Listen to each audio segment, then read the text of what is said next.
من الشيطان الرجيم. بسم الله الرحمن الرحيم. هل أتاك حديث موسى إذ ناداه ربه بالوادي المقدس طوى اذهب إلى فرعون إنه طغى فقل هل لك إلى أن تزكى وأهديك إلى ربك فتخشى فأراه الآية الكبرى فكذب وعصى ثم أدبر يسعى فحشر فنادى فقال أنا ربكم الأعلى فأخذه الله نكال الآخرة والأولى إن في ذلك لعبرة لمن يخشى. إن الحمد لله نحمده تعالى ونستعينه ونستهديه ونعوذ بالله من شرور أنفسنا ومن سيئات أعمالنا إنه من يهد الله فلا مضل له ومن يضلل فلن تجد له وأشهد أن لا إله إلا الله وحده لا شريك له وأشهد أن محمدا عبده ورسوله. اللهم صل وسلم وبارك على نبينا محمد وعلى آله وأصحابه ومن اقتدى بأثره واستنى بسنته إلى يوم الدين. اللهم صل على محمد وعلى آل محمد كما صليت على إبراهيم وعلى آل إبراهيم. اللهم بارك على محمد وعلى آل محمد كما باركت على إبراهيم وعلى آل إبراهيم إنك حميد مجيد. آمين. هل أتاك حديث موسى إذ ناداه ربه بالوادي المقدس طوى اذهب إلى فرعون إنه طغى فقل هل لك إلى أن تزكى وأهديك إلى ربك فتخشى فأراه الآية الكبرى. بسم الله الرحمن أعوذ بالله من الشيطان الرجيم. هل أتاك حديث موسى إذ ناداه ربه بالوادي المقدس طوى. lẹ́yìn ìgbà tí a dá ọpẹ́ fún Ọlọ́run Allah subhanahu wa ta'ala a tọrọ àlékún kẹ́ àlékún gẹ̀fà nẹ́bùwọ̀ Muhammad ẹni tí Ọlọ́run Allah tó rán láti wá ṣàlàyé èròǹgbà rẹ̀ fún wa. ìyẹn ni wípé ẹni tó mèròǹgbà Ọlọ́run Allah jùlọ òun ló máa ti ń fẹ́ ó máa ti ń yọ nínú bẹ́ẹ̀ ni ti ń bí Ọlọ́run Allah nínú jùlọ Ànábì sallallahu alaihi wasallam lọ́lọ́run mọ̀ èyí tó dáa jù nínú ọ̀rọ̀ òun ló sọ kalẹ̀ fún ó rán séyìí tó dáa jù nínú àwọn ẹ̀dá nínú àwọn èèyàn òun náà ni àwọn àlè ọmọ rẹ̀ abẹ́ afẹ́pẹ́ méjìlá fi bẹ́ Ọlọ́run àdáwò tí máa ń káyàn tí ò ní jẹ́yìn lè tọ̀ lépa ojúṣe ọ̀nà tànẹ́bùwà Muhammad mẹ́jọ ṣẹlẹ̀ sí wa Ọlọ́run lẹ́yìn ìgbà tí a mọ̀ wípé gbogbo sẹ́tọ́lọ́run fún ànẹ́bùwà Muhammad kò fi ìkan kálẹ̀ẹ́lẹ̀ tó lè wúlò fún wa tí ó ṣàǹfààní fún àfikún jẹ́ kó ṣàlàyé ẹ̀ fún wa kódà tí kò ṣẹlẹ̀ lójú ayé òjíṣẹ́ Ọlọ́run ọba Allah sọ fún èyí tó sì sọ fún yẹn jùlọ òun ló dáa jù téèyàn bá fẹ́ mọ̀ nípa ìtàn àwọn ẹni ìṣáájú torí pé èyí tó lóore bẹ̀ èyí tó ṣàǹfààní bẹ̀ lọ́lọ́ọ̀bá Allah sọ fún ànábì Muhammad tó jẹ́ pé téèyàn bá ilé tẹ̀lé yẹn kò bùkátà láti máa wá kí ni làbárè ìtàn àwọn ẹni tó ṣáájú dẹ̀ ń kí làwọn ẹ̀kọ́ tá a lè rí kọ́ńbẹ̀ ló fà tọ́lọ́ọ̀bá Allah ní Suratul Nazi'at ìyẹn ní Quran 79 lọ́lọ́ọ̀bá Allah fi ń sọ fún ànábì yìí pé hal ataka hadithu Musa níbi tí abadé lánàá só ti wá débẹ̀ ìyẹn ni pé sọ mọ̀ sí wọ́n fún ẹ nírò àwọn òun ni wọ́n fún ànábì wa Muhammad nírò ó mọ̀ bí bẹ́ẹ̀ ni pé kò sẹ́ni ó lè fún ẹ nírò yẹn àyàfi òun ọlọ́ọ̀bà àlèkè ọlá a rí wípé lọ́pọ̀lọpọ̀ ìgbà tó bá fẹ́ sọ̀tà àwọn ànábì Ọlọ́run tó ṣáájú ó máa ń sọ fún wípé nahnu naqussu alayka ahsanal qasas bima. nahnu naqussu alayka ahsanal qasasi bima awhayna ilayka hadhal Qur'an. ìyẹn ni pé ìtàn tó dáa jù nínú tàwọn ànábì ọlọ́run tó ṣáájú gbogbo ohun tó ṣẹlẹ̀ láàrin àwọn àtàwọn tá a rán ẹ sí àwa ọlọ́run bá Allah ló lè sọ yìí tó dáa jù fún ẹ. ìyẹn ni pé ìtúsọ̀kalẹ̀ fún al-Qur'an sọlọ́ọ̀bà aláàmọ́ bí ànábì ni ó mọ̀ pé kò sẹ́lómi tí ó fún nínú ara yẹn torí pé kò mọ̀ kọ kò mọ̀ kà so bẹ́ẹ̀ sì ni ó lọ jòkó ti àwọn tán fún tírà ṣáájú rẹ̀ pé bó ló ṣe rí lójó máa júwe fún pé nada rabbuhu nígbà tí ọlọ́run ọba ànábì Musa tó pè é bilwadil muqaddasi tuwa ìyẹn láàyè mímọ́ idhhab ila fir'auna innahu tagha ó dẹ̀ júwe fún ànábì Musa alayhi salam láti ṣàlàyé ibi tó ti pè é kí dẹ̀ làkọ́kọ́ tó fi sọ fún lánàá a rí i pé atẹnumọ́ dáadáa lánàá púpọ̀ pé ọ̀nà tọ́lọ̀ ọba aláàgbàdá kọ Fáráò ó pọ̀ púpọ̀ jọjọ a sì ṣàlàyé bó ni wọ́n ti múrúkọ rẹ̀ wá kì í ṣe pé kankan la fẹ́ mú bẹ̀ ní wípé tí Kùránì máa ń ránnu mọ́ nǹkan wọ́n ní téèyàn bá ń tẹnu mọ́rọ̀ tí ò bá dùn mọ́ yóò sì máa dùn mọ́ yóò máa bànú jẹ́ so ìyẹn ni pé téèyàn bá ń tẹnu mọ́rọ̀ kí ló fà á tọ́lọ̀ ọba aláàfin ránnu mọ́rọ̀ Fáráò tó jẹ́ pé fi wọ́n ń porúkọ rẹ̀ nígbà 74 sẹ́mi kó lágbára púpọ̀ àwa tún wà lọ àwa bọ̀ àwa rí wípé láti ṣàlàyé fún alánà náà wípé inú ànábì ọlọ́run tọ́lá ọba aláàdákọ rẹ̀ tó pọ̀ jù ní Al-Qur'an ànábì Musa alayhi salam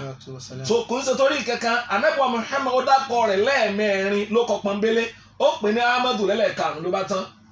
ìyẹn ni pé ẹni tí wọ́n fún tírà gan ẹ̀mẹ́rin ni wọ́n dákọ ẹ̀ pọ́nbélé tán pè ní Muhammad wọ́n pè ní Ahmad lẹ́ẹ̀kan ó dúwádìí márùn so wọ́n wá dákọ ànábì Musa alayhi salam ọlọ́ọ̀ba aláàdákọ rẹ̀ ní nǹkan bíi 140 136 times lọ́lọ́ọ̀bá àlékè ọládàkọ̀ ànábì wa Musa alayhi salam Musa ọmọ Imran ìyẹn ni pé ọ̀nà ìgbà tó gbà dákọ̀ rẹ̀ ó ju súrà tó wà ní Al-Qur'an lọ lódìdí súrà kankan lásán Suratul A'raf ọlọ́ọ̀bá aláàdákọ̀ ànábì wa Musa nígbà 18 times ó dákọ̀ rẹ̀ Suratul Baqarah dákọ̀ rẹ̀ lẹ́ẹ̀mẹ́tàlá nínú súrà méjèèjì asábà tẹ̀wá làwọn súrà méje tó gùn tẹ̀léra wọn tó yẹ kó pọ̀ táyà pọ̀ nú ẹ̀ dáadáa súrátà Al-Imran nìkan lọ́rọ̀ bá lékè láti dákọ̀ ànábì Musa lẹ́ẹ̀kan ṣoṣo ní súrátà Al-Imran so in dallata ala shay'in tí máa ń tọ́ka lórí nǹkankan ó ń tọ́ka lórí wípé pàtàkì iṣẹ́ tá a fi hàn àti ìbáṣe tí ń bẹ láàrin sí ànábì Musa àti ànábì wa Muhammad torí pé ọlọ́ọ̀bá aláàmọ́ fẹ́ kọ́ ànábì wa Muhammad ó fẹ́ kọ́ lẹ́kọ̀ọ́ látara iṣẹ́ tá a fi hàn tẹ́ bá lọ wo al-hiwar allati darat bayna Musa wa Fir'aun alayhi minallahi ma yastahiq àwọn ìfọ̀rọ̀jómitóró ọ̀rọ̀ tó ṣẹlẹ̀ láàrin ànábì wa Musa àti Fir'aun alágbára pọ̀ ó tó kéèyàn ó lọ mọ̀ wípé ọba dàdà tí ó bá rán yàn Allahu ya'lamu haythu yaj'alu risalata ó máa ń mọ ibi tí mo ń gbọ́rọ̀ rẹ̀ sí kì í rán ọ̀dẹ̀ níṣẹ́ kì í rán ojo níṣẹ́ bẹ́ẹ̀ ni kì í sì rán ẹni tọ́pọ̀ ọlọ́ rẹ̀ kù díẹ̀ káàtó so yóò wá rán akin ní ọ̀ràn yóò wá rán ọ̀jọ̀gbọ́n ọmọnìyàn bẹ́ẹ̀ ni kò gbọ́dọ̀ jójo. inni la yakhafu ladayya al-mursalun. torí pọ́lọ́ ọba Allah ó ní ó sọ fún pé la yakhafu ladayya al-mursalun gbogbo àwọn ànábì tí mo rán ṣáájú rẹ̀ kò sẹ́ni tí mo bẹ̀rù àti jíṣẹ́ yẹn. ìyẹn ni wípé tẹ́ bá wo hiwari yẹn ẹni tí Fìràwọ̀nà wọ́n tọ́ lé rẹ̀ ó sì padà wá ó sì ń sọ fún wípé fakul sọ fún alaka illa an tadhakka bàbá ṣé ẹ lè gbọ́ òdodo tí mo fẹ́ sọ fún yìí ṣé ẹ lè kúrò nínú ìbàjẹ́ kẹfọ ẹ̀mí ara yín mọ́ àti iṣẹ́ tó wà lọ́wọ́ yín tẹ́ bá wo ṣe déédéé rúta nàbí wa Ibrahim alayhi salam tó sọ fún bàbá rẹ̀ ó ní yá abati rẹ̀ bàbá mi inni qad ja'ani minal ilm ma lam ya'tika fattabi'ni ahdika siratan sawiyya ṣé ẹ lè tẹ̀lé mi kí n fi mọ̀nà bàbá àtọmọ nìyẹn so ìyẹn kò fẹ́ sí yàtọ̀ láàrin bàbá tó bí Fìràwọ̀n àti bàbá tó bí anabi wa Ibrahim alayhi salam àti Fìràwọ̀n torí pé Fìràwọ̀n alayhi minallahi ma yastahiq òun lẹni tó tọ́ anabi Musa so ìyẹn ni pé ó yẹ kí ọwọ́ bàbá sọmọ yẹn mọ ẹbẹ n tó lè mú tànàbí Musa anabi Ibrahim alayhi salam tí ò fi tijú bàbá tó bí gangan so bọ́ọ̀ ni Musa sì wá tijú ẹ nígbà tọ́ ẹ̀kejì kò tí ẹ̀ wá lè tijú gọ́sà àmọ́ pẹ́ nílé àmọ́ tọ́rọ̀ bá débi òdodo iṣẹ́ ọba dẹ́dà àìsí kíni àìtìjú ń bẹ̀. ìyẹn ló fà á lójó sọ fún pé wá ahdiyaka ila rabbika fatahsha á rí pé ọ̀rọ̀ yẹn ó fẹ́ ṣe díẹ̀ tẹ́bá wọ̀rọ̀ tí Musa alayhi salam ànábì wa Ibrahim tó sọ fún bàbá ẹ̀ náà fẹ́ ṣe díẹ̀ qad ja'ani minal ilm ó ti wá bá mi ìmọ̀ kan tẹ́yìn ọmọ sọ̀rọ̀ tí ì bá jẹ́ pé ànábì Ọlọ́run tó dẹ̀ dá lójú bàbá rẹ̀ lè sọ fún gbẹ́ni ẹ̀sán ìwọ tá ọmọ tá a bí lánàá ìwọ ọmọ àná yìí ìmọ̀ wo lọ́mọ tó wá sọ pé ọgbẹ́mọ̀ kan rúmọ̀ wo lọ gbédé kí lọ́mọ táwọn ò ti mọ̀ kí lójú rẹ̀ ti rírí bẹ́ẹ̀ tí anábì wa Ibrahim alayhi salam kò kùnlá torí pé tó wá bá ó mọ̀ pé tí ń bẹ lọ́dọ̀ yàtọ̀ sí ti ń bẹ lọ́wọ́ làbọ̀ wọn. So ìyẹn ló jẹ́ kí anábì wa Musa alayhi salam kó ní o sọ pé wa ahdiyaka ila rabbika mo fẹ́ pè ẹ́ padà sọ́dọ̀ ẹni tó dá ẹ ẹni tó fashion rẹ ẹni tí mójútó ẹ gbogbo ìdẹ̀ra tí ń bẹ lọ́wọ́ rẹ ẹni tó ní rabbika fatakhsha mo sì fẹ́ kó o bẹ̀rù rẹ̀ pé ẹni tó dá ẹ kò sí tí ò lè fi ẹ́ ṣe. Naam. فأراه الآية الكبرى. فأراه الآية الكبرى. àwa mo fẹ́ kó o fi hàn àwọn àmì tó tóbi lábẹ́ sàlàyé fún Suratul Isra pé walaqad atayna Musa 9 ayatin bayyinat a fún láwọn àmì 9 tó ti yẹ ayatul kubra èyí tó tóbi jù nínú mẹ́sẹ̀sán yẹn ọ̀kan náà ẹni al-asa ọ̀pá tọ́lọ̀ ọba àlekè ọlá fún torí pé ijọ́ tí ó fún lọ́pàá yẹn kì í ṣe pójú ọ̀pá yẹn sí láti sánmà ìyẹn gbọ́dọ̀ yé wa dáadáa gbogbo àwọn èèyàn tán máa wọ́pàá káàkiri ẹ fíìmù náà lọ́pàá tí máa fà abẹ́ni tí ò tí tẹ̀lẹ́yìn tó náà ń tẹ̀ pa so ti ìyẹn kọ́ là ń sọ ọlọ́run òjọ̀pá Musa kò jù sí láti sánmà bẹ́ẹ̀ ni kò ní ó já nugbó òun náà ló lọ́pàá rẹ̀. qala wa ma tilka biyaminika ya Musa. òun ló jẹ́ kó bi ní Suratu Taha pé rẹ Musa alayhi salam kí ni ń bẹ lọ́wọ́ rẹ̀. qala hiya asaya atawakkau alayha. ó mà pọ́pá rẹ̀ ni wá bí anabi Musa gẹ́gẹ́ bí olólùfẹ́ tí ń bó olólùfẹ́ rẹ̀ sọ̀rọ̀ kí ló wà lọ́wọ́ rẹ̀ ni wọ́n bí ó lọ́pàá mi ni ṣèbí yẹ kó dákẹ́ ó wá tún sọ pé atawakkau alayha kódà pẹ̀lú èmi mò ń lò tẹ́lẹ̀ ń máa fi rọ̀gbọ̀ kú ni. wa ahushu biha ala ghanami. mo sì máa fi já kókó fáwọn ẹran. waliya fiha ma'aribu ukhra. mo tún láwọn nǹkan míì tí màá fi ṣe ìyẹn kọ́ là ń bẹ̀rẹ̀ rẹ̀ Musa fa alqiha. alqiha ya Musa. ẹ máa wọ ọlọ́run àtànábì wa Musa alayhi salam ọ̀pá yẹn àmì tó tóbi ni ọlọ́run fẹ́ jóye pé jùlẹ̀ ẹlẹ́jẹ̀ sọ tí ń sọ di fún ẹ. nígbà tó rí yẹn. فألقى عصاه فإذا هي ثعبان مبين. فألقى عصاه sátìrì á rí i pé usnida al-asa ila Musa wọ́n ṣàfitì ọ̀pá yẹn sọ́dọ̀ rẹ̀ فألقى عصاه ọ̀pá rẹ̀ gangan tó ní ó wá jùlẹ̀ ẹlẹ́ فإذا هي ثعبان مبين ó wá dejò ńlá. ونزع يده فإذا هي بيضاء للناظرين. ونزع يده ó yọwọ́ láta ẹ̀gbẹ́ ara ẹ̀ ọwọ́ rẹ̀ náà ló yọ jáde فإذا هي بيضاء ló bá rí tó funfun gbò للناظرين fún gbogbo ẹni tí ó bá máa wò. ìyẹn ni pé ayatal kubra pẹ̀lú gbogbo àyà ìtọ́lọ̀ ní kànábì wa Musa alayhi salam tó fún Fìràwọ́nà tó ti yé Fìràwọ́nà ò ti torí ẹ̀gbà ń tọrọ ní wípé òpìdán ni sotiye lójó sọ pé inna rasulakum alladhi ursila ilaykum lamajnun. nǹkan mọ tí ń sọ púpọ̀ ọ̀rọ̀ tí ń sọ yóò bá ti wá mú lójó sọ pé fakadhaba wa asa. fakadhaba wa asa. gbogbo àmì tánàbí Musa alayhi salam tó mú wá fún yìí Fìràwọ́n náà pè ní rọ kadhaba olókùrọ̀ ni ohun tó sì burú jù tẹ́ ẹ̀ gbọ́dọ̀ pé àwọn ànábì Ọlọ́run oníkẹ́pẹ́ wọn lókùrọ̀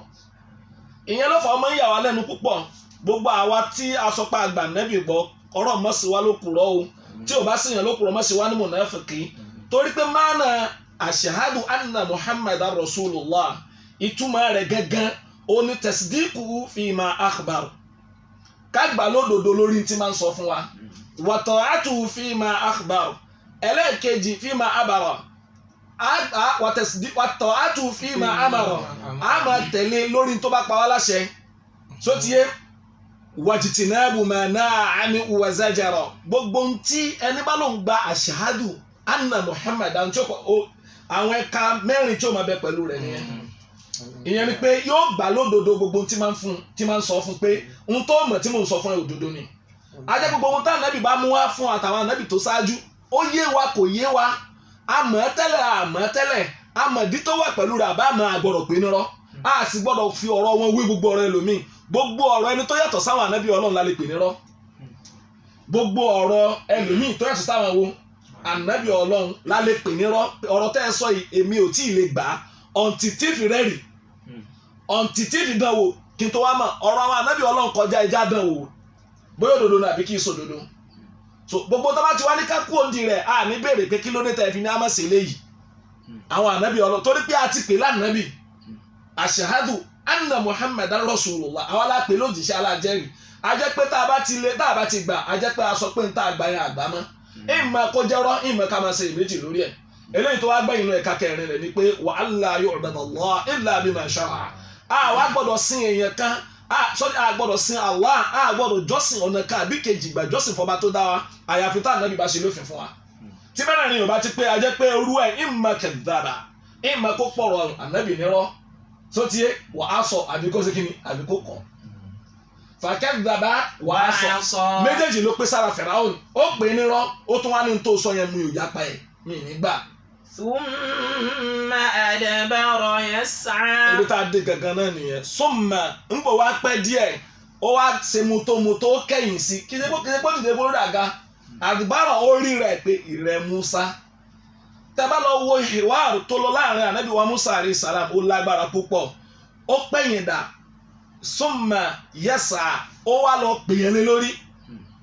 kò wá fi yẹn mọ́ nìkan. Fahashara fanada. ó wá kó gbogbo àwọn èèyàn jọ gẹ́gẹ́ bá a ṣe ó kó gbogbo òpìdán lé lórí kò wá kó òpìdán nìkan torí ànábì Musa alayhi salam kò fẹ́ kó òpìdán nìkan torí tó bá kó òpìdán nìkan ọ̀rọ̀ yẹn ò ní dùn torí pé nta ànábì Musa fẹ́ liberate gbogbo tí ń jẹ́ generation Bani Israel ló fẹ́ liberate torí pé tó sọ fún ni pé an arsil ma'iya Bani Israel mo tọ́lọ́ ti torí ẹ̀ rán mi sí ẹ ó ní wípé wọ́n ní kó fi Bani Israel lẹ́ẹ̀lẹ́ kó má jẹ wọ́n níyà mọ́ kí n má kó wọn pọ̀ Musa Fáráò náà rò pé kí n ṣe kí ni àwọn tí mò ń mú lẹ́rú gẹ́gẹ́ bí àwọn alágbára ayé lónìí báwọn náà ṣe fẹ́ fi wá lẹ́lẹ̀ so yóò le púpọ̀ gbogbo ọ̀nà tí àwa àgbáyé kẹta tá ń jà raburabu láti gbọ́ láti gbòmìnira wọ́n náà fún wa lómìnira indirectly wọn ò fún wa a jẹ́ pé gbogbo àwọn alágbára amúnilò bá ṣe máa ń ṣe nìyẹn kí lẹ́sẹ̀ Bani Israel tí Fáráò fi ń jẹ wọn níyà tí fi mú wọn lò tí fi wọn ṣẹrú bí ó jẹ́ wípé ìjẹ́ pé mo lágbára ìṣe mótómótó lórí ẹ̀dá tọ́lọ́wọ́ bá dẹ́dàdá tí wọn kì í ṣẹrú kì í ṣe pé ó kó wọn lẹ́rú lójú ogun náà tábà ní ó kó wọn lẹ́rú lójú ra wọn Ọlọ́run á ní lọ tú wọn lẹ́ẹ̀lẹ́ ọmọlúàbí ni wọn tí Bani Israel ọba ronú dáadáa wọn mọ̀ pọ́lọ́ ọba Allah nífẹ̀ẹ́ wọn torí pé ó rán odidi òjíṣẹ́ sí wọn láti wá là wọn níbi ìyà wàlákìn gbogbo ọ̀rọ̀ yìí kò sèso lára Fáráò alayhi. Adbara yas'a. Fahashara fanada. òun lójó pèrò ó fẹ́ kọ́rọ̀ yìí sójú Kíptáwá ìyẹn àwọn ìran Fáráò ó fẹ́ kọ́rọ̀ yìí sójú Bani Israel kí kálukú ó lè rí lójó fahashara fanada. Faqala ana rabbukumul a'la. ìyẹn ni pé ó ti ń wí gbólóhùn yẹn tẹ́lẹ̀ ó tún wá tún wí lójú gbogbo ayé kí ló dé kí n gbà débẹ̀ yẹn ni wípé èèyàn máa ń dá àwọn ẹ̀ṣẹ̀ kan tí ó máa da lábẹ́lé tá a lè má mú lórí ẹ̀ sotie téèyàn bá ń ṣe tí ò da lábẹ́lé àwọn ní bàbá ẹ sì ń tẹ̀yẹ̀pẹ̀ ó ní ń tẹ̀yẹ̀pẹ̀ o sẹ́nu pé màá tí ò tí ì sọ kò sì gbé síta wọ́n ní ẹ sì ń bọ̀ gún bọ́ o kò bọ́ o sotie nígbà tí ò tí ì gbé síta àmọ́jọ́ tó bá ti lè gbé ta tó bá tó wá pèpè lórí ẹ̀ ó ti di tá a gbọ́dọ̀ ṣiṣẹ́ lórí ẹ̀ a gbọ́dọ̀ ráwọn èèyàn sí láti lọ pè bóyá tí ń ṣe bóyá kò yé sotie sómìnì rẹ̀ ni a gbọ́dọ̀ pé lákèésí kódà náà a gbọ́dọ̀ tí ì bàjá a sì gbọ́dọ̀ ṣe wáàsí fún ẹ̀wò this òdùbù dáwà methodology lọ́dọ̀ àwọn ànábì Ọlọ́run yẹn ìyẹn ni pé wọ́n pè ẹni tó kọjá àlà Fáráò alayhi minallahi ma yastahiq sotie gbogbo nǹkan ló ti ń pè rẹ̀ tẹ́lẹ̀ sotie ìyẹn ló fà ní péjọ tó wá kó yẹn jọ gbogbo ayé nígbà yẹn sotie àwọn tí wọ́n ń bẹ lábẹ́ ìṣèjọba rẹ̀ ìkápá rẹ̀ làwọn olùmọ̀ẹ́sì sọ fún pé tó máa ń sọ̀rọ̀ nípa Mẹ́sàrì Mísírọ̀ sotie kì í ṣèlú kékeré kan o kì í ṣèlú kékeré o ìlú tí ń bẹ lábẹ́ ẹ̀ pọ̀ lánàá yẹn òun la fi sọ fún pé tó máa ń sọ̀rọ̀ nípa pé Fáráò náà ó kọ rẹ̀ ni kì í ṣe táìtù a rí i pé lásìkò ànábì wa Yusuf alayhi salam sotie wọn ò pé ọba àgbà yẹn wọn pè ní Fáráò ọba Mẹ́sàrì sí ni kí ló pé ó ní irji' ila rabbika qala al-maliku tí ni wọ́n pè ó mẹ́líkù ni wọ́n pè ọba wo ọba tí ń darí Mẹ́sàrì wọn pè Fáráò ẹ̀rí kan nìyẹn tí baba Ahmed Nurdin 2011 tó ṣe bá sọ lórí ẹ̀ ẹlẹ́ẹ̀kejì ni wípé ẹni tó ra Yusuf alayhi salam òun náà ló kọ tiẹ̀ kí ló pé Al-Aziz wọn ò pè ní kíni wọn ò pè ní Fáráò so gbogbo yẹn wọ́n túmọ̀ wípé ọlá tí ń lò yẹn ọlá tí Fáráò náà ń lò yẹn ọlá yẹn tóbi lẹ́mìí rẹ̀ débi wípé ó rò pé ta lẹni tí ó gbà ìyẹn ni pé ó ti ń lọ láyàn ẹ̀ bọ̀ kó tó di pé wàá pe gbogbo ayé pé ana rabbukumul a'la kì í sì tó máa jẹ́ kéèyàn orí rẹ̀ torí pé rọ́bù yẹn lọ́dọ̀ àwọn àfẹ́ ìlédè kò síbi tá a lè tu sí náà so tí ẹni tí ń tọ́jú ẹni tí ń reni òǹbí ni náà a máa ń lo rọ́bù fún má àmọ́ yakunu al-murabbi yakunu al-murabba wọ́n ní bẹ́ẹ̀ ni tí máa ń tọ́jú ẹni bá ṣe rí bẹ́ẹ̀ lẹ́ni tá à ń tó ṣe rí rọ́bù kan nìyẹn so tí tẹ́ bá lọ wà Ànábì wa Yusuf alayhi salam nígbà tí ó ràn ẹni tó jáde lẹ́wọ̀n tí ó fẹ́ ràn sọ́ba tó sọ fún mi wípé uruni inda rabbik rántí mi lọ́dọ̀ ọba kì í sọ ọlọ́run rẹ̀ lónìí rí fàásì so ọ̀rọ̀ yẹn lè má yé Fáráò náà dáadáa ló jẹ́ kẹ́hìn wá rò ṣẹlẹ̀ láàrin wa títa ní àtànẹ́bì Musa alayhi salam. وقال فرعون يا أيها الملأ ما لكم من إله غيري. ẹlẹ́ẹ̀kejì nìyẹn mo fẹ́ ká débi àyà tó sọ pé fa akhadhahu Allahu nakala al-akhirati wal-ula. ìyẹn ni pé crime méjì ẹ̀ṣẹ̀ ńlá tó tóbi méjì ní Fáráò náà dá lọ́jọ́ kọ́lọ́hún ó ṣe ìjìyà tí ò ṣe irú rẹ̀ fún láyé tó bá dàbí kí á mọ ọlọ́run tún wá ròyìn ìyà tí ó tún máa jẹ́ ń jìyà lọ́wọ́ nu sàárè báyìí bí ó tẹ̀ tí wọ̀ á padà sọ lẹ́yìn náà ká tó kú ọmọ ẹ̀ torí pé ó claim nǹkan méjì evidence méjì ni wọ́n count against rẹ̀ àwọn ènìyàn sì kò ju méjì lọ wọ́n fún yẹn lẹ́ count bí i 1000 count 100 count but 100 count yẹn nígbà mi ò lè mọ̀tà yọ̀ kan èyí tí wọ́n count fún Fáráò náà yẹn ó lágbára ó ní má alimtu lakum min ilahin ghairi ìdáàlẹ̀ uluhiyya wa rububiyya Fáráò náà claim lordship kí mo pè ó claim lordship ìyẹn ni pé èmi ni mò ń tọ́jú gbogbo yín lordship dá máa ń túmọ̀ pé èmi mo dá yín àmọ́ kò yé ó tún wá claim the someone that deserve to be worshipped ẹni tó lẹ́tọ̀ọ́ ká ṣe kí ni ká máa sìn ajá pé kì í ṣe pé ń pa wọn láṣẹ nìkan wọ́n ń sìn ni ó sọ̀rọ̀ ẹ̀dọ̀ sàtáwọn èèyàn ń sìn lónìí tó ti yé ìyẹn ló jẹ́ kó béèrè lọ́wọ́ Ànábì Musa alayhi salam. Qala faman rabbukuma ya Musa.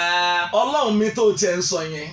tó pè lọ́lọ́run mi yẹn ta lọ́lọ́run tí faman rabbukuma ya Musa ó rí fa àsọ̀hún àti Harun ta lọ́lọ́run yẹn méjèèjì yẹn. Qala rabbuna alladhi a'ta kulla shay'in khalqahu thumma hada. Qala rabbi Musa alayhi salam ó wá fẹ́ júwe láti ọ̀rọ̀ gbọ́dọ̀ yé wa gan tọ́mọ́ni káwọn èèyàn sọ̀rọ̀ pa akídàtì tawhid kò yí ọ̀pọ̀lọpọ̀ èèyàn òun lọ̀rọ̀ fi rújú láyé tó ń da wà láwọn èèyàn fi mẹ́ta lẹ́yìn káàsìn láwọn èèyàn fi ń sin ẹlòmíì tọ́mọ́ni lágbájá gáúsù ni mọ́nìmọ́ lọ́dọ̀ bí gáúsù ẹni tó sustain ni wa ẹni tí ń tọ́jú ayé láàkó lé jólùgbàlà ayé torí pọ̀ náà ń bùkátà tó bá rẹ̀ wọ́n gbé lọ sọ́spítù tó bá rẹ̀ ń kọ́ ló dá rẹ̀ ọ̀lẹ́ni sotiye bẹ́tẹ̀ bá wọn tán níbi Musa fi júwe Allah ó ní Rabbuna alladhi a'ta kulla shay'in khalqa ẹni tó jẹ́ kí every existing thing to be ẹni tó jẹ́ kí gbogbo nǹkan máa bẹ òun ló dá gbogbo nǹkan. Qala rabbus samawati wal ardi wa ma baynahuma in kuntum muqinin. ó ní qala ó tún sọ láyé mi ó ní rabbus samawati wal ardi ẹni tí mò ń sọ yìí òun lọ́ba tó dá sánmà àtilẹ̀ sẹ́mi pé yóò padà máa hàn sí Fáráò náà díẹ̀díẹ̀ ìyẹn ni pé sọmọ pé ọkọ lọ dá sánmà n ti sọ fún directly ni pẹ́ni tẹ́mi ń sọ yìí kì í ṣẹni tó ń direct má sáré nìkan òun ló dá sánmà òun ló dálẹ̀ wà má baynahuma òun tó wá lónìí kápá gbogbo tí ń bẹ láàrin méjèèjì in kuntum muqinin tó bá jẹ́ pé àmọ̀dájú yẹn ọba sotò tó bá dá ẹ lójú. Qala rabbukum wa rabbu abaikumul awwalin. Musa alayhi salam kò hesitate láti má repeat fún pé àní tí ò bá yẹ rabbukum ọba tó dá yín wa rabbu abaikumul awwalin ìyẹn ni pé tó bá ní ìwọ ló dá wa ló ń tọ́jú wa ṣé ìwọ ló ń tọ́jú bàbá rẹ tó ṣáájú rabbu abaikumul awwalin àwọn bàbá yín ẹni pọ̀rọ̀ yẹn lè díẹ̀ ó kàn wá lé ní òdodo ní o òdodo máa ń korò tọ́lọ̀ bá ní kó gba ẹnu olódodo jáde yóò korò díẹ̀ rabbu abaikumul awwalin ọlọ́run ẹni tó dá àwọn bàbá yín tí ń tọ́jú wọn. Qala rabbul المشرق والمغرب وما بينهما إن كنتم تعقلون. ìyẹn ni pé ó jẹ́ òye dáadáa ẹni pé gbogbo evidences tí Ànábì Musa ń kó wáyé ó lágbára pọ̀ Ànábì Musa alayhi salam bó ṣe lé lọ́rọ̀ bẹ́ẹ̀ ló lé lẹ́dà. ṣe rí tọ́lọ̀ ọba Allah subhanahu wa ta'ala tó bá fẹ́ rán èèyàn kan sí àlèhùnmọ̀ kan gbogbo vitus gbogbo tí àlèhùnmọ̀ yẹn ó nì lọ́wọ́ kó sára òjíṣẹ́ yẹn. tó ti yé wa ó mọrú ẹni tó ń fẹ́ rán Musa sí bó ṣe rí ó wá bígbà tó build Musa ṣe mọ̀ pé tá a bá fẹ́ pa viruses kan àwọn lọ build antivirus tí ó lè attack rẹ̀ tí ó ṣe déédéé rẹ̀ ìyẹn ni pé ọba adada wa tọ́jú Musa alayhi salam ó wájú lè fẹ́ǹsì rẹ̀ àkọ́kọ́ ni pé tó bá jẹ́ ti ẹ̀ṣọ́ ni ẹ̀ṣọ́ lè máa dẹ́rù bà yàn tó bá jẹ́ ti ìjọlá ni ọlá lè máa dẹ́rù bà ó wá ní má dá lóhùn inú ilé ọlá ìrìn ó ti tọ́ ẹ̀ṣọ́ ọlá ìrìn jẹ́ kankan sí ẹ ó di méjì àbí ẹlẹ́ẹ̀kejì ni pé ó wá ṣe lákin akin tó ṣe láti kékeré ni níjọ́ tí wọ́n gbógun náà ẹ̀yìn náà tí wọ́n gbé kalẹ̀ àtẹ̀yìn tí Musa alayhi salam kọ́ fẹ́ fi hàn ó kàn fanu gbọ́n Fìràwọ́n náà ni ọmọ eléyìí ń pa ìyá Àsíyà ni mọ̀ pa kò mọ̀ nǹkankan ó ní rárá mọ̀ nǹkan ó ní ọ̀dà ẹgbẹ́ yẹn gbógun náà wá so ti yẹ Ànábì Musa mọ̀ ogun náà ojú sẹ́nu jọ yẹn jẹ́ kó le ara líle rẹ̀ òun làwọn olùmẹ̀sọ́fà pé níbi tó le dé Ànábì Musa ó le dé bí wípé níjọ́ tí màlẹ́kà kú ó bá tí ó pa ó tọ́ ọmọ màlẹ́kà kú lójú yes kama jaa fi al-khabar as-sadid akhrajahu al-Bukhari kọfà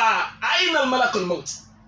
àwọn olùmẹ̀sọ́ pé ẹ má jẹ́ kábíyèsí yẹn ó jọ tuntun sí wa o kò gbọ́dọ̀ jẹ́gẹ̀ rí ibi sí wa o àdísì yẹn lálàáfíà o wọ́n nítorí pé ma min nabiyyin illa huyyira bayna al-maut wal-hayat kò sànàbì kan tí ó sì wọ ọṣẹ àfi kọ́nà òfin lọ́pṣọ̀n pé sọ́ọ̀mà bẹni yẹn ni pé tí ànábì kan bá kú òlórílẹ̀ wọ́n rán màláìkà kú sí wọ́n ní kó lọ bí pé só ti yá àbí ò ti yá so fẹ́ lò sí àbó tí lò sí ìyẹn ni pé tí wọ́n bá tún wá rán màláìkà kú sí ànábì Ọlọ́run yóò wà ala suratul insan ìyẹn ní àwọn olùmẹ̀sọ́ pé ohun tó yóò rọrùn lọ́rùn láti kíni láti tọ́ bọ̀ lójú nìyẹn ṣe ti bó ti yé dáadáa sí ìyẹn ni pé ó wá wọ́n ló wọlé màláìkà kú wọlé wọ́n ní tó yóò tọ́ bọ̀ lójú ni wípé dákàlà biduni istidhan ó wọnú ilé ànábì wa Musa alayhi salam láì jẹ́ kó bá yọ̀ǹda a sì mọ̀ pé min adabil istidhan oníkéyìn sálámà kó bá yọ̀ǹda kó tó wọlé bẹ̀tẹ̀ olùpẹ́ màláìkà ni kò ní ìdíkó sílẹ̀kùn ó kàn rò pé ta ló kí ló ń wá ń bí ìbàjẹ́ ìmọ̀ sọ kí kó tó sọ̀rọ̀ báyìí ṣe kí ni tẹ bá wọ́ọ̀tì rẹ̀ náà ẹ̀ rí pé ìyá Mariama ìyá tó bí ànábì wa Isa alayhi salam nígbà tí màláìkà náà yọ sí kí ló náà ṣe ó náà àtàkì rẹ̀ inni a'udhu birrahmani minka in kunta taqiya kí ni ṣe mo wá ọba tó dá mi mo wá lólùsọ tó bá jẹ́ olùpáyà ta ni ẹ́ torí pé fatama sálàlà báṣara torí pé ó hàn sí àwa Mariam ó hàn sí lábára èèyàn lójókòó ló lè àtàkẹ́ so kí la bẹ́ lò mẹ́rin pé ànábì Musa lè díẹ̀ tí ò bá lé ọ̀rọ̀ tí ń sọ fún Fìràwọ́n ẹ̀ kọjá ẹnu ẹ̀ ó ní rabbukum wa rabbul mashriqi wal maghribi wa ma baynahuma in kuntum ta'qilun ọba tó dá yín ìyẹn ni pé ó pè ó jó mọ rẹ̀ ó jẹ́ kí Fìràwọ́n náà mọ báàbù ààrẹ tọ́mọdé yẹn mọ báàbù ara rẹ̀ pé òun sọ̀dọ̀ tán bí ọ ilé tán bí ọ sí ẹlẹ́ẹ̀kejì gbogbo owó tó ní lákàntì àsọyé rẹ̀ ló bá tán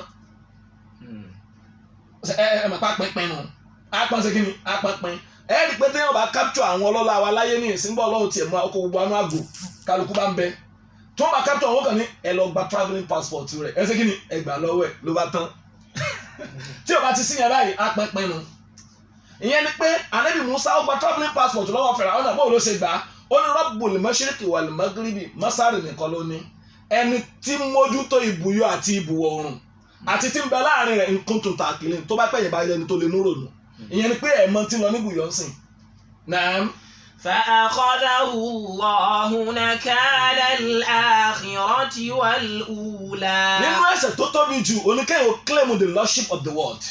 of the universe pé èmi mò ń tọ́jú ayé kábàtì ẹ̀rẹ́ èèyàn kan ibẹ̀ láti rí pé n ti ń ṣẹlẹ̀ sí wa náà lọ́wọ́lọ́wọ́ àìsẹ́ ojú yóò wá pé kò séèyàn kan ti ń sustain wa ká sọ pé alágbára ayé àwọn NATO àwọn G20 G7 gbogbo táwọn ò lè pera wọn ó yẹ ká rẹni tí ó ti fún wa lábàáyọ lórí coronavirus bẹ́ẹ̀ wọn ò ṣe kí ni wọn ò rí ajẹ́pẹ́kẹ́ gbà kán pátì wọn yìí sáwọn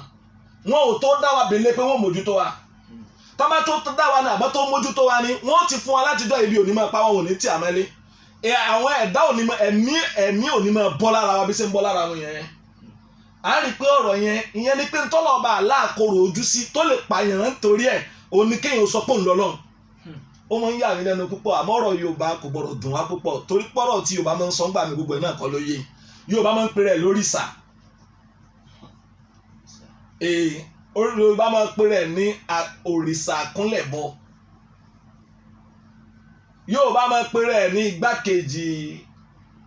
nǹkankan gbogbo oríṣiríṣi náà máa pè ra wọn bẹ́ẹ̀ kò mọ̀ ẹni tí ń pè rẹ̀ ní igbákejì ẹni tí ń pè rẹ̀ lákúnlẹ̀bọ ẹni tí ń pè rẹ̀ nígbà ẹ̀ẹ́kàn rí pé yóò kàn kú tẹ́ tí ń pè òní ṣẹlẹ̀ so tiẹ̀ torí pọ̀ bá àdúrà kì í fi yẹn ṣeré kì í fi bá yẹn ṣeré kọ́ pé rẹ̀ lẹ́ni tán jọ́sìn fún tí gbogbo àwọn tí wọ́n pera wọn àwọn àbí mi pé wá ìtọ́lọ́hùn ti pa wọn rẹ tí ò mú wọn bó ṣe mú ta ni bó ṣe mú Fáráò ìyẹn ni pé àdéhùn Ọlọ́run ni pé gbogbo tẹ́ ìwé lè fira yín sọ nípa irin tásìkò ìtó tí ìbá jẹ́ bẹ́ẹ̀ ni gbogbo táwọn yẹn ń kílèmù lórí ilẹ̀ lónìí wọn bá ṣe kí ni wọn bá ti clear àwa torí téèyàn kan sọ lásán tẹ́ bá wọ́ọ̀tì rẹ̀ ọ̀rọ̀ tó lọ láàrin Ànábì wa Ìsá alayhi salam àti Bani Israel tánàbí Ìsá sọ pé tó bá dálì kí á mọ̀ Ọlọ́run tí ìmọ̀ tọ́lọ́run sọ lórí ẹ̀ ìyẹn nígbẹ̀yìn Suratul Maida nígbà tó lọ sọ pé wa idh qala Allahu ya Isa ibn Maryama a anta qulta linnasi ittakhiduni wa ummiya ilahayni min dunillah nígbà tó lọ́wọ́ pé Musa pé wà Ìsá Jésù ọmọ Maria pé sẹ́yìn rẹ ló ní kí wọ́n pè ẹ́ àti màmá rẹ lọ́lọ́run wo wàhálà gẹ́ni o ọ̀ràn tó tóbi tí Ànábì Ìsá sọ pé mi ò létí tantan láyé ó dàbí kí á mà kí n tó tán kóhun tó rí tantan ó wá ń sọ fọ́lọ́run nígbà tọ́lọ́run bá a sọ̀rọ̀ ìyẹn ní kìbára ìkáyà láàrin tí ó lọ láàrin ọba dẹ́dà àti kíni àtànábì wa Ìsá alayhi salam. ma qultu lahum illa ma amartani bihi an ya'budu Allaha rabbi wa rabbakum. mi ò wí bẹ́ẹ̀ fún wọn o n tí mo sọ fún wọn ni pé kí wọ́n sin Ọlọ́run ọba mi àtọba tó dá wọn n tí mo sọ fún wọn nìyẹn. وكنت عليهم شهيدا ما دمت فيهم.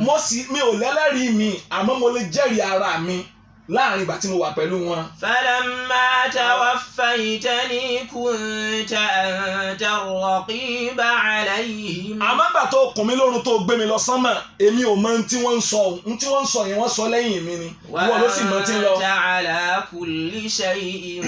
شهيد. وأنت علام الغيوب. إنك أنت علام الغيوب. torí pé ìrẹ̀ lọ́ba tó nímọ̀ nípa tó pamọ́ nítorí yẹn kọ̀ọ̀kan ni wọ́n ti sọ kì í sojú mi tó bá sọ lójú mi máa rí tẹ̀tẹ̀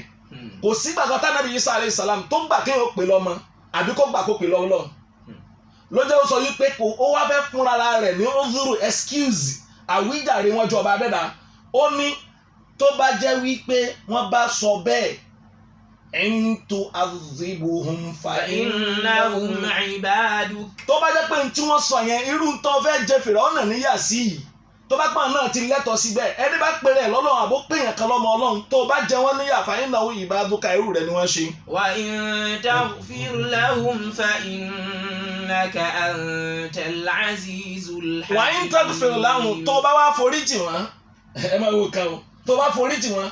fa antal ghafurur rahim tẹkí bó ṣe kó wá nù àbí kó má dé pé ń sọ ní síìtì fún ẹ pé ajẹ́pọ̀ òwí bẹ́ẹ̀ lóòótọ́ ó ní fa anta ìrẹ́ al-aziz ó tó fi wọ́n jẹ lóòótọ́ anta al-aziz kini hakim ajẹ́ pé n tó fẹ́ jẹ wọ́n níyà sí tí wọ́n lẹ́tọ̀ọ́ sí ni ló jẹ́ kọ́lọ́ ọba aláǹjọ́ tí Fáráò wá sọ wípé ana rabbukumul a'la kí lọ́wọ́ wá ṣe fún. fa akhadahu Allahu nakala al-akhirati wal-ula. Ọlọ́run ni mo wá fìyà èyí títí ń wí tẹ́lẹ̀ ń mo fi jẹ́ tó ní wọn ò lẹ́lọ́mì tó máa sìn àfohùn mo fi jẹ́ èyí tó wá sọ pé òun dá wọn Ọlọ́run ni mo fi jẹ́ kí ìyàwó lọ́lọ́run fi jẹ́ Fáráò mi ìfẹ́ gbà á lásìkò so torí pé ẹ wo ọ̀nà tá a lọ́lọ́run ti dákọ rẹ̀ àtọ̀nà tó gbà mú oníran ìyà tí ò fi jẹyàn kan ó yẹ pẹ́rẹ́ tán yẹnyẹn ó jẹ́ kó léfò báyìí lórí omi ó ní falyawma nunajjika bi badanika litakuna liman khalfaka aya lónìí ń jẹun káwọn yóò mọ̀ pé òkè ń sọ Ọlọ́run pé ẹ̀dá tó jẹ pẹ́rẹ́ ní ẹ́ ń wá tọ́jú ara rẹ̀ ń ní jẹ́jẹ́ ó jẹ ẹja lè jẹun àmì ìwọ̀n ò ní jẹ̀wọ́ so ti yẹ ẹlẹ́ẹ̀kejì wá sọ láàyè mí wípé ó ní annaru yúrọ̀ وحاق بآل فرعون سوء العذاب wà á kọ́ bí alẹ́ Fir'auna su'ul adhab ìyà tó burú ìyà tó le yóò máa jẹ Fir'auna àtàwọn tó tẹ̀lé. النار يعرضون عليها غدوا وعشيا ibi tí Fir'auna wà ń sìn wọ́n ń kọjú rẹ̀ síná wọ́n ń kẹ́yìn rẹ̀ síná ni nírọ̀lẹ́ àti láàárọ̀. ويوم القيامة أدخلوا آل فرعون أشد العذاب. ọlọ́ọ̀bá aláàánú tó bá tó wá díjọ́ tó bá dé níjọ́ gbangba eléyìí lè má sojú yín ń wájú jìyà tó le ju gbogbo tèèyàn lọ. lọ́lọ́run fi ní fa akhadahu Allah. نكال الآخرة والأولى. inna fi dhalika. إن في ذلك لعبرة لمن يخشى. inna fi dhalika eléyìí tá a sọ fún wa yìí ó ti tó la'ibratan ìwòye ló jẹ́ ìrònú ni ohun téèyàn lè wò pé àsìkò dákéyàn ò jọrọ ẹ̀ lójú nínú ẹni tí ó jìyà nítorí ọlá Fìràwọ́nà ọjà kọ̀ọ̀kan wọn òun ni ó gbé àsíá ẹni tọ́lá parun yóò gbé lọ́wọ́ gbogbo àwọn tó bá wá jọ lórílẹ̀ náà wà tó tẹ̀lé pé àwọn eléyìí o liwa'ul al-mutakabbir gbogbo ẹni tí ń ṣe mótómótó lórí ilẹ̀ ẹni ọ̀gá àwọn ni ẹ̀yin náà ẹ̀yin tó fẹ́ wá tó tẹ̀lé. يقدم قومه يوم القيامة فأوردهم النار. ó ní ó ṣáájú wọn yóò wá gbé wọn wọná báyìí. وبئس الرفد المرفود. ó burú jù pẹ̀lú tẹ̀lé tó tẹ̀lé yẹn. وبئس الرفد المرفود. نعم. أأنتم أشد خلقا أم السماء بناها. nígbà tó lọ́wọ́ bá aláàparí ọ̀rọ̀ Fìràwọ́nà nínú súrà yìí in short very short àwa la lẹ́ǹtì rẹ̀ bẹ́ẹ̀ àwa la jẹ́ kó gùn díẹ̀ torí àwọn kan tí ń bẹ nú ẹ̀ tó kó sínú tó lágbára so ti yé torí pé nínú súrà yìí nìkan ni Fìràwọ́nà ti claim lordship ìyẹn ni pé yìí jẹ́ ẹni tí ń tọ́jú ayé ẹni tó dá ayé gbogbo èèyàn gbọ́dọ̀ sọ bẹ́ẹ̀ mọ́ o ẹ má jà ara ẹni tí ó sọ bẹ́ẹ̀ kó má kó bá wa lórí ilẹ̀ o bẹ́ẹ̀ máa ń sọ bẹ́ẹ̀ lẹ́gbẹ̀ẹ́ yẹn tètè kú o àmọ́ ń yà wá lẹ́nu wáyé táwọn èèyàn ń jókòó táwọn tí wọ́n ń sọ rúbàjẹ́ bẹ́ẹ̀ pé kò sí tẹ́ gbé dọ́dọ̀ rẹ̀ tí kì í bá tì àwọn màkà tó kú táwọn èèyàn tó lọ ń pẹ́ tì ní sàárẹ̀ àwọn èèyàn. Inna fi dhalika la'ibratan liman yakhsha. ìwòye ló jẹ́ fún gbogbo ẹni bá fẹ́ bẹ̀rù tó gbọ́dọ̀ sá fún gbogbo olùṣesí yìí lójú ó sọ pé antum ashaddu khalqan amis sama'u banaha. bí Fìràwọ́nà ṣe tóbi tó yẹn kì í sọ̀rọ̀ lágbára jù ìyẹn ni pé àtẹ̀yìn àti Fìràwọ́nà tẹ́ẹ̀rù wípé ń lè gbé yín dìde kì í sẹ́yìn lẹ́lẹ́ ìdẹ́dà yín ló kéré jù àwa lálẹ́ jù nínú tọ́lọ́mọba aláàdá. أولم يروا أن الله الذي خلقهم هو أشد منهم قوة. sẹ́wọ̀n ò mọ̀ pọ́ba tó dá wọn lú lágbára jù wọ́n lọ ni. وكانوا بآياتنا يجحدون. nípa àwọn àmì tọ́lọ́mọba aláwọn sọ fún wọn wọn ò mọ̀ أأنتم أشد خلقا nítẹ̀dá sẹ́yìn lẹ́ tóbi jù ni sẹ́yìn lẹ́ lágbára jù ni. Amis samaa. àbí sánmà. Banaha. afẹ́káwò yìí wọ́n analyze fún wa kí ni material tọ́lọ́mọba aláàfin dá sánmà kí ni component sánmà. La khalqu samawati wal ardi akbaru min khalqin nas. Ntọ́lọ́ba aláàmọ́ fi wá wé yẹn ààtó bẹ́ẹ̀ kó sọ pé dídẹ́dà sánmà ju wa lọ àwọn agámọ̀ pa ààtó ntẹ́tì mọ̀ pa ààtó ni pé ńgbà bá wà nù bàálù kí mo pè tá bá wà nù bàálù bọ́ọ̀lù àti wọn rí lẹ̀lẹ̀ bí èèrà sọ ààtó àìtí ìwọ sánmà kí mo wí àìtí ìwọ sánmà ààtó nkankan tátẹ́gùn ó fẹ́ tí ó palẹ̀ lé wa má àti gbogbo àtàǹbẹ nù ẹ̀ òyà tó òjò lásán ó dé tí ó gbélé àti gbogbo ẹni tí ń bẹ nù ẹ̀ bó la wá tó àmì sàmà banaha sánmà tó jẹ́ pé mo mọ́ ó wá fẹ́ sọ fún wa pé mo mọ́ sánmà ni ẹ̀yin tó ká látara omi mo ti fọ́ọ̀mù yín omi tí ń rùn mo ti fọ́ọ̀mù ẹ̀yin. Rafa'a samkaha fasawwaha. Rafa'a samkaha fasawwaha ọba Allah subhanahu wa ta'ala ó ní mo gbé rúùfù rẹ̀ mo gbé ga fasawwaha mo wájú dúró déédéé ìyẹn ni pé mi ò rí kò síbi kankan tó ti láàyè ó dúró gan níjọ́ tó lọ́wọ́ bá aláàtì ta sánmọ́ òpó kan ò ṣe kí ni kò yẹ ń bẹ̀ rí. Allahu alladhi rafa'a as-samawati bighayri 'amadin tarawnaha. sáré bí ó fòpó sí ni tábà ní òpó ibì kan wá yẹ ẹ̀yìn ibì kan wá lẹ̀ ẹja lọ rúfẹ̀ kò sí ilé táwọn èèyàn kọ́ lónìí sótìyé gbogbo tí ń jẹ́ mansions táwọn èèyàn kọ́ sotie gbogbo èmi ní Hilton hotel èyí tá kọ́ sórí omi ní Qatar ní sì tó ga jù ní àbẹ́yìn tá kọ́ sí Amẹ́ríkà kò sẹ́yìn tó máa renovate wọ́n dẹ̀ maintain rẹ̀ ó dẹ̀ ní last span kódà gan ó ní expiring date rẹ̀ pé ilé yìí tó bá dásìkò báyìí yóò ṣe kí ni yóò collapse sánmà kò ní expiring date. فسواها Naam. وأغطش ليلها وأخرج ضحاها. أغطش ليلها وأخرج ضحاها ọlọ́ọ̀bà àlá ó ní mo wá fi bò laylaha ìyẹn ni pé mo fi òkùnkùn bò dúdú rẹ̀ àgùtọ́ṣà laylaha ìyẹn ni pé tó bá fẹ́ sú kẹ́ bá bá rí sánmà ń wá sí kí ni ń wá dá nǹkan kan bò. Naam. وأخرج ضحاها. Akhraja duhaha tí n bá wá fẹ́ kí lágbo jáde ẹ̀rí nǹkan bẹ́ẹ̀ akhraja duhaha ìyẹn ni pé ń wá yọ ọ̀sán kúrò lára òru yẹn ẹ̀kẹ́ yóò máa jáde báyìí kò sẹ́ni ó lè sọ sísẹ̀mù yẹn fún wa bó o ní formation yẹn ṣe rí kò sí. والأرض بعد ذلك دحاها. والأرض بعد ذلك دحاها ọlọ́ọ̀bà aláàánú lẹ́yìn ìgbà yẹn ni mo wá ṣe ilẹ̀ ìyẹn ni pé wọ́n ní Ibn Abbas sọ wípé ọba Allah ó dá ilẹ̀ qabla khalqi sama ó dá ilẹ̀ kó tó dá sánmà ló fi ní wal arda ba'da dhalika دحاها. lẹ́yìn ìgbà tá a ti tẹ́ ilẹ̀ tá a tẹ́ pẹrẹsẹ. أخرج منها ماءها ومرعاها. látara dídá tá a dá ó ní akhraja minha ma'aha nínú bóńsì agbára òun ló fi mómi jáde fún wa agbára wa ò mómi kó nu lẹ̀ akhraja minha nígbà tí a ti lágbára tá a lè drill ilẹ̀ Allah ọlọ́run tóbi subhanallah nígbà tá a ti lágbára kí a ní machine ti ń drill ilẹ̀ fún borehole ọlọ́run fún wa lómi mu náà. أخرج منها ماءها. ó ní mo mómi tí ń tibẹ̀ jáde mi mo mú jáde wàá máa ru àti nǹkan ọ̀gbìn tẹ́ ẹ lò ọlọ́run ṣe gbogbo yẹn fún wa torí ìdẹ̀ra tiwa ni.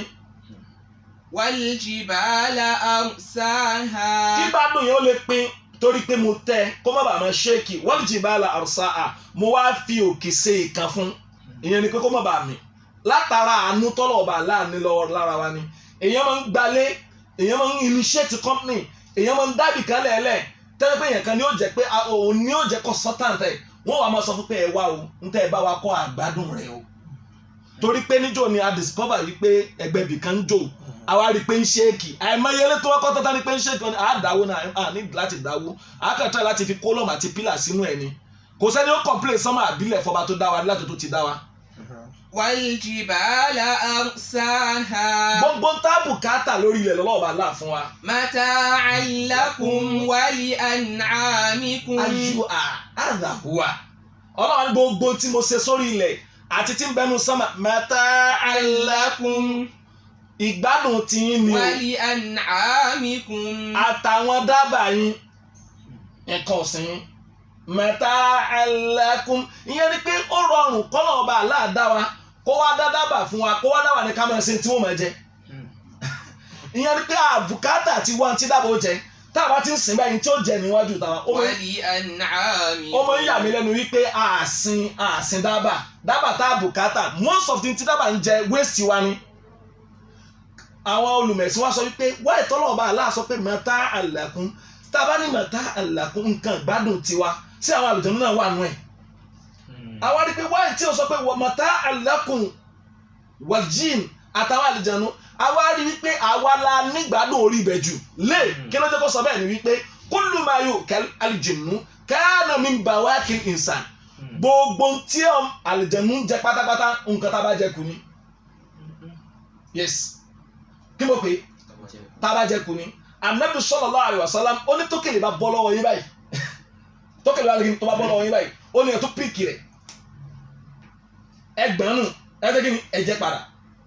ó wájú tó yé wa pé kẹ́ bá fi lè mọ̀ pé tẹ́ ẹ bá jẹ kù ni eegun tẹ́ ẹ bá jẹ tẹ́ ẹ bá ṣe bísímìláì sí tẹ́ ẹ bá jù lẹ́lẹ̀ ó làwọn àlùjànnú ó yẹ̀sẹ̀ mu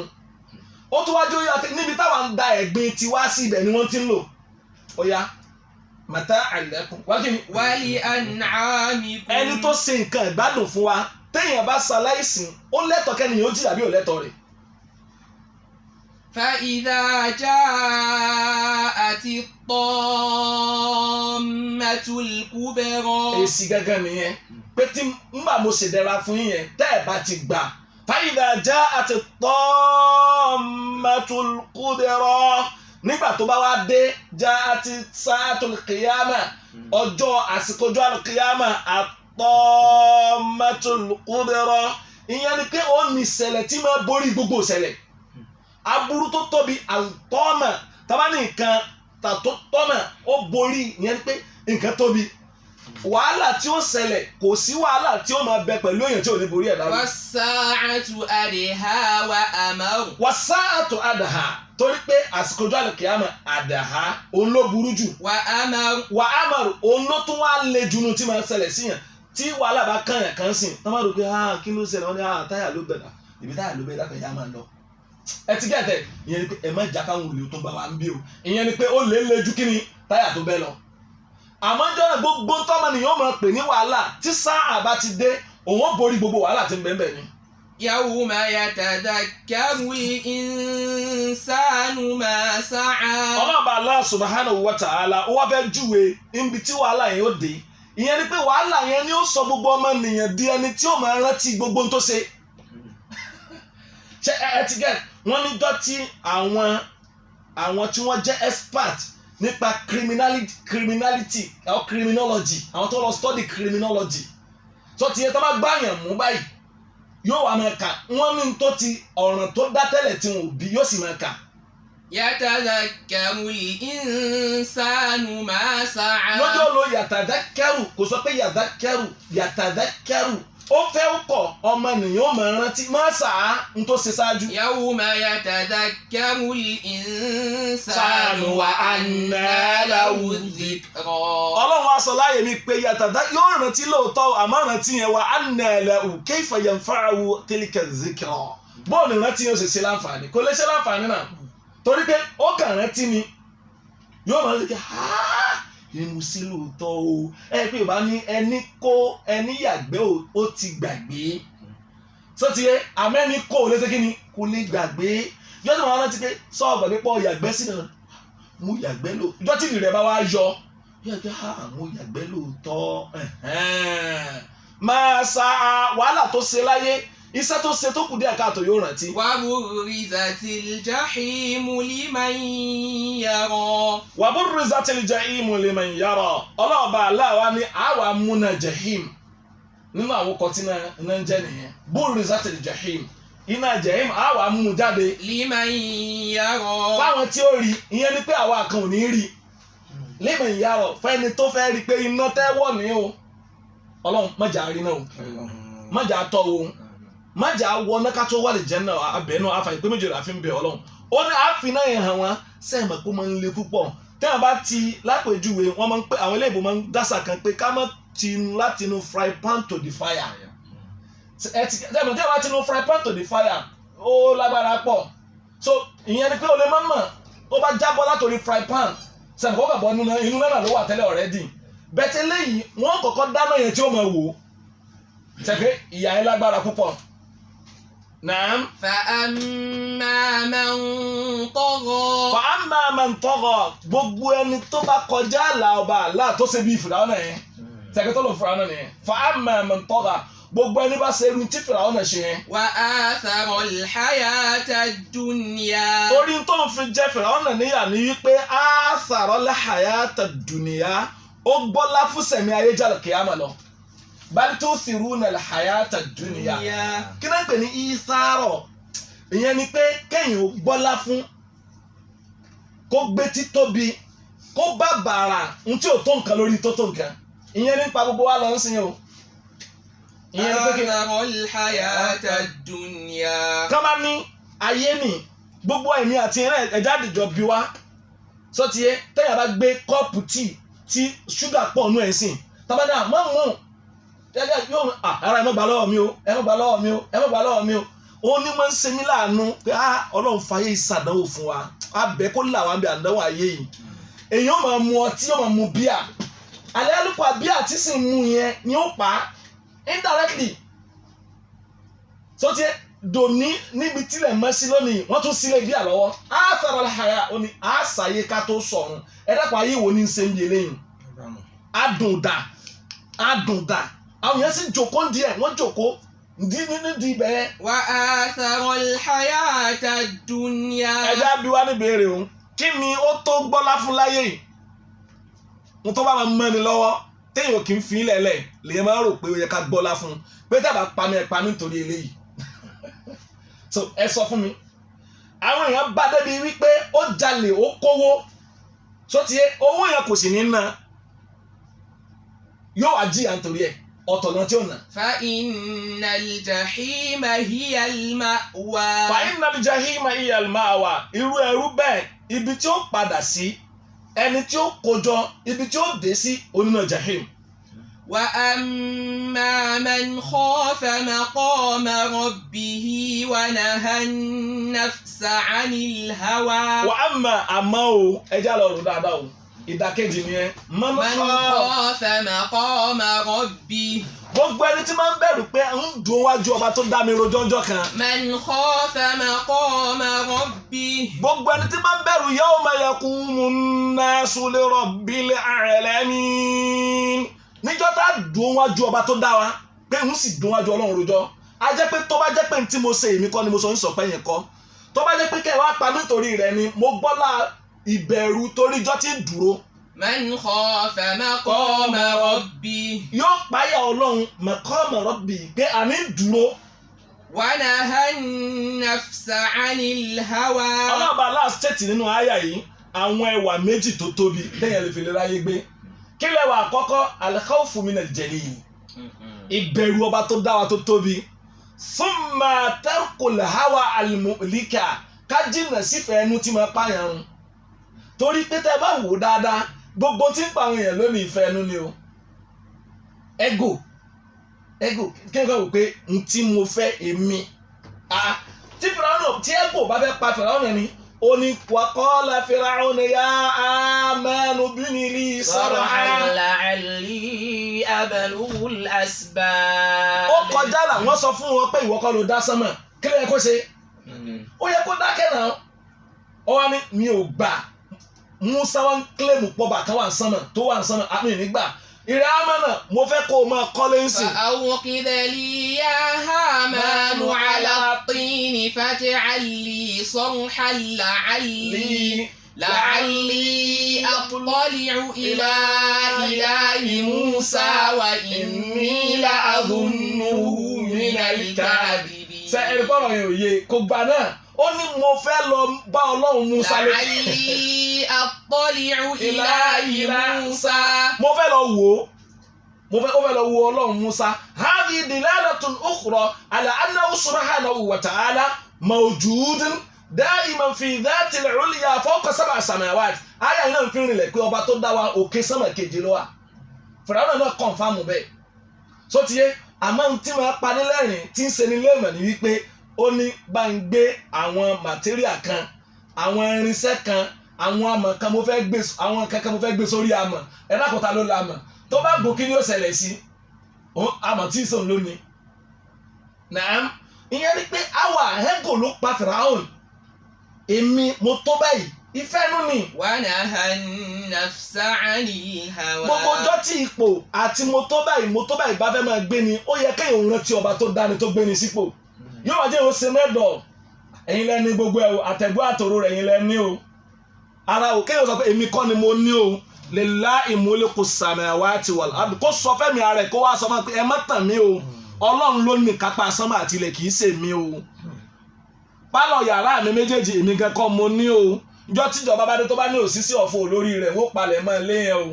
وأما من خاف مقام ربه ونهى النفس عن الهوى. gbogbo ẹni bá lè ní méjèèjì yẹn tó bẹ̀rù pé ó dùn wájú ọlọ́ọ̀bá Allah ó sì sá fún fẹ́ẹ́nu ó bá fẹ́ẹ́nu ara ẹ̀ jà. فإن الجنة هي المأوى. ọlọ́run nítorí pé ó fi fẹ́ẹ́nu rẹ̀ lẹ́ nítorí tèmi yẹn èmi ò wá jálè jẹ́ náà ó jẹ́ bùsọ̀kalẹ̀ sí rẹ̀. فإن الجنة هي المأوى. ibi kọ́ wọn ó tọ́ sí ni pé ń jò wà lè jẹ́nà táyé àlìjẹ́nà táyé ni pé ọkàn yóò balẹ̀ kó tó kú láyé àlùjánnà tàlíkì àmọ́ lọ gbàdẹ láwọn àgbèdè ní òde sí. هي المأوى ibẹ̀ níbi tí ó kójọ sí. يسألونك عن الساعة أيان مرساها. májò jẹ́ ìmọ̀ sí ẹ o tó bá rí táwọn èèyàn sì ń bí ẹ́ dì sí ìrẹ́ ànábì tí wọn ò ní yẹ máa ṣàlàyé máa bí ẹ́ àní sáàtì. يسألونك عن الساعة wọ́n máa bí ẹ́ wọn ò ní yẹ máa bí ẹ́. أيان مرساها. ó dá gbogbo tó tiẹ̀ sọ yìí ìjọ òlàlùkí àmọ̀ yẹn gan ó dé. فيما أنت من ذكراها. fíìmà anta min dhikraha ǹjẹ́ ó sọ nǹkan nù rántí táàtì ẹ̀ fi mọ̀ pé bóun ni ó ṣe rí gan. إلى ربك منتهاها. ìyẹn fẹ́ sọ ọjọ́ yẹn fún wa ọlọ́run wá ní ila rabbika muntaha má dá wọn lóhùn ọ̀dọ̀ ọlọ́run ọba rẹ nìpẹ̀kun rẹ wà. إنما أنت منذر من يخشاها كأنهم يوم يرونها لم يلبثوا إلا عشية